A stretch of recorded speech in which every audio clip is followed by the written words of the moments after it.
ఇద్దరి బ్రతుకులను, వాళ్ళ చరిత్ర తిరగరాసింది. 12 మంది అక్కడ కూర్చున్నారమ్మా.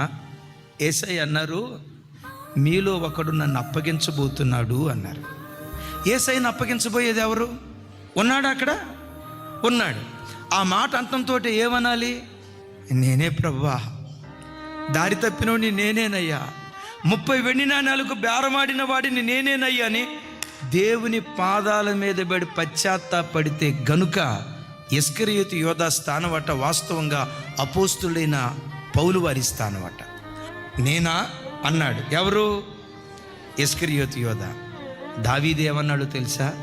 నేనే, పాపము చేసిన వాడను నేనే, అతిక్రమము చేసిన వాడను నేనే, అపరాధం చేసిన వాడను నేనేనని ఉన్నది ఉన్నట్లుగా దేవుని సన్నిధిలో ఒప్పుకున్నాడండి. ఈరోజు ఆరాధనకు వచ్చిన నీ బ్రతుకులో యోధాలాగా నేనా అని అనుకో.